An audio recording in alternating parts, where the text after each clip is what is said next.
Suspension पे आपका क्या कहना सस्पेंशन आज भी हुआ है करीब 40 लोग। ये मैं समझती हूँ सरकार की विफलता है कि वह विपक्ष के एमपीज़ को और सभी पार्टियों को साथ में नहीं ला पाई, क्योंकि बहुत ही महत्वपूर्ण बिल पास होने जा रहा है या पास करेगी ये सरकार जब पूरा विपक्ष नहीं होगा।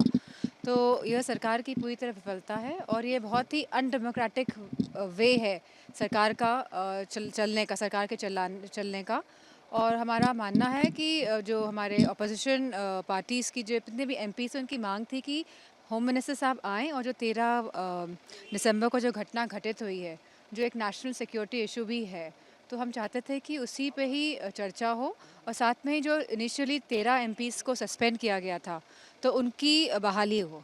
आपको लगता है इंडिया गठबंधन की मीटिंग में जो आगे हो रहा है, आपको क्या लगता है कि यूपी में कांग्रेस से और सपा का गठबंधन होगा? लगता है कि बहुत ही पॉजिटिव रिजल्ट्स आएंगे इस मीटिंग में और आज शाम तक या कल तक पता चलेगा। मैम करीब 150 सांसदों को संसद से निकाला गया है 2 दिनों के भीतर। ये अनडेमोक्रेटिक तो है ही, लेकिन विपक्ष पार्टी ये क्या ये करेगी? ये इतिहास में लिखा जाएगा कि एक सरकार ऐसी थी भाजपा की जिन्होंने 133 या 34 सांसदों को एक साथ सस्पेंड किया है और ये हिंदुस्तान का इतिहास नहीं, ये पूरा विश्व का इतिहास बनेगा और जहाँ पे भी डेमोक्रेसी की बात होगी तो ये एग्जाम्पल लिया जाएगा। ये भी कहा गया कि कई सांसद ने धनखड़ की मिमिक्री की और कुछ लोगों ने उस पर हंसा भी।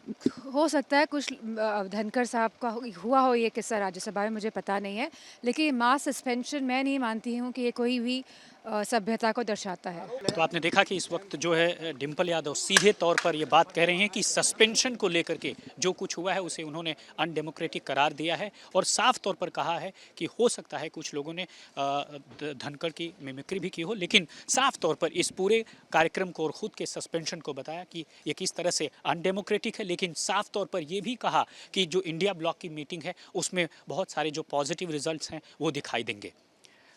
लोकेंद्र पांडे के साथ राम किंकर सिंह, आज तक के लिए।